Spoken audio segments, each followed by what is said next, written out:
కర్మణ్యేవాధికారస్తే మా ఫలేషు కదాచన మా కర్మ ఫలహేతుర్భు మాతే సంగస్వకర్మని. ఏంటిది? అర్జున, నీవు కర్మలను ఆచరించుట యందు అధికారం ఉన్నది, కానీ ఆ కర్మ ఫలముల యందు నీకు అధికారం లేదు. అలాగని చెప్పి కర్మలను చేయటం ఆపరాదు అంటే శ్రీకృష్ణ పరమాత్మ ఏం చెప్పాడు? ఒరే అబ్బాయి, నీ పని నువ్వు చేయరా, ఎఫర్ట్స్ కరెక్ట్గా పెట్టరా, రిజల్ట్ నాకు వదిలే, నేను చూసుకుంటా, ఇది చెప్పింది. ఇక నిన్న మన జెమీమా రోడ్రిగో తాను ఏం చెప్పిందంటే, నిశ్చలంగా ఉండు, దేవుడు నీ కోసం పోరాడతాడు. బైబిల్లో ఆ ఒక్క వాక్యం నిన్ను గెలిపించింది, నడిపించింది అని చెప్పాను. ఆ జీసస్ అని నడిపించాడు, గెలిపించాడు అని చెప్పాను.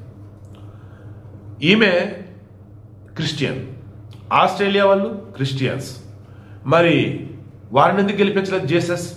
ఈమెను ఎందుకు గెలిపించాడు జీసస్? ఇదే భగవద్గీత శ్రీకృష్ణ పరమాత్ముడు చెప్పాను. నీ ఎఫర్ట్స్ నువ్వు కరెక్ట్గా పెడితే రిజల్ట్ అన్నది ఏదో నేను ఇస్తా నీకు. రిజల్ట్ అందు నీకు సంబంధం లేదు, అది నాది, నేను చూస్తా. నీ పని ఏంటి? ఓన్లీ నువ్వు ఎఫర్ట్స్ పెడతావు. నిన్న ఆస్ట్రేలియాలో ఎఫర్ట్స్ పెట్టాల, ఈ అమ్మాయి ఎఫర్ట్స్ పెట్టాడు.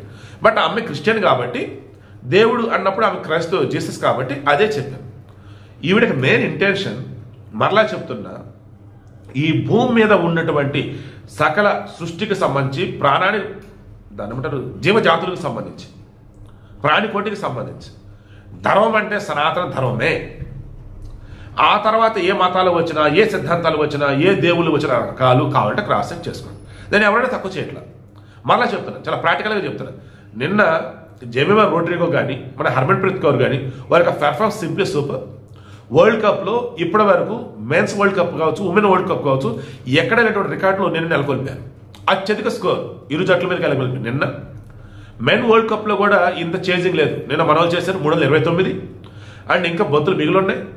ఇలా చెప్పుకుంటూ పోయినట్టయితే నిన్న మన లేడీస్ జట్టు performance simply super. And women world కప్లో సరికొత్త జట్టు విన్నర్గా నిలవబోతోంది. ఇప్పటి వరకు న్యూజిలాండ్, ఆస్ట్రేలియా, ఇంగ్లాండ్, అత్యధికంగా ఆస్ట్రేలియా గెలిచింది. ఇప్పుడు అదే ఆస్ట్రేలియా తుక్కు కొట్టి మన ఫైనల్కి వచ్చేస్తాం. ఫైనల్లో మనతో పోరాడబోతుంది సౌత్ ఆఫ్రికా. ఇక ఈ 1.5 yearలో 3 సార్లు వరల్డ్ కప్ ఫైనల్ అన్నట్టు. ఓసారి మెన్ వరల్డ్ కప్ ఫైనల్, ఓసారి అండర్-19 వరల్డ్ కప్ ఫైనల్, ఇప్పుడు వచ్చేసి women world cup final. So ఓవరాల్గా అన్నప్పుడు రికార్డుల మీద రికార్డులు మన టీమిండియా అటు అబ్బాయిలు కానీ ఇటు అమ్మాయిలు కానీ నెలకొల్పుతూనే ఉన్నారు. మతం అన్నప్పుడు అది విశ్వాసం, ఒక నమ్మకం దేవుడి పట్ల. అదే నేను ఈ అమ్మాయి చూపించింది. ఏ మతం వాళ్ళని చేయాల్సింది అది, ఇతరులను దూషించవద్దు. అండ్ ఓవరాల్గా అన్నప్పుడు మీ మత విశ్వాసాలని మీ మనసులో నిలుపుకున్నట్టయితే అది మంచిదైతే మీరు గొప్పగా ఉంటారు. సో ఈ వీడియో మరి ఇంకేమున్నాయి బ్యాలెన్స్ ఎవరు కింద కామెంట్లో తెలియచేయండి. మరలా చెప్తున్నా, సనాతన ధర్మం అంటేనే ఎప్పటికీ నిలిచి ఉండేది, ఎప్పటికీ శాశ్వతమైనది. ఇది ఒక మతానికి సంబంధించి కాదు, ఒక ధర్మం, ఒక జీవన విధానం. అందుకే నేను ఎప్పుడు చెప్తా, మీ మతం ఏదైనా అందులో మంచిని ఫాలో అవ్వండి, ఇతరుల విషయంలో ఏలు పెట్టకండి అంట. ఓకేనా? సో మరలా చెప్తున్నా, మీరు మీ ఎఫర్ట్స్ అన్నవి ఏవైతున్నాయో అది కరెక్ట్గా కనుక పెడితే ఖచ్చితంగా అంతిమంగా రిజల్ట్ అనేది మీ ఫేవర్గానే ఉంటుంది. మీ ఎఫర్ట్స్ మీరు కరెక్ట్గా పెట్టలేకపోతే రిజల్ట్ మీకు రాదు.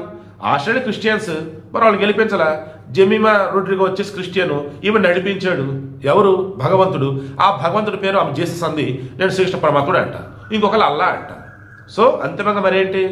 నిశ్చలంగా ఉండు, నీకోసం నేను పోరాడతాను. బైబిల్లో వాక్యం ఆమె ఫాలో అయింది. కర్మణ్యేవాధికారస్తే మా ఫలేషు కదాచన మా కర్మ ఫలహేతుర్భు మాతే సంగస్వకర్మణి అని చెప్పేసి భగవద్గీత శ్రీకృష్ణుడు చెప్పింది వచ్చేసి మనోళ్ళు ఫాలో అయ్యారు. అంతిమంగా రిజల్ట్ భారత్కి ఫేవర్గా వచ్చింది. ఎలా? వాళ్ళు ఆడారు కాబట్టి, ఎఫర్ట్స్ పెట్టారు కాబట్టి రిజల్ట్ అనేది దేవుడు మనకి ఫేవర్గా ఇచ్చారు. ఇది విషయం. Be practical, be vice.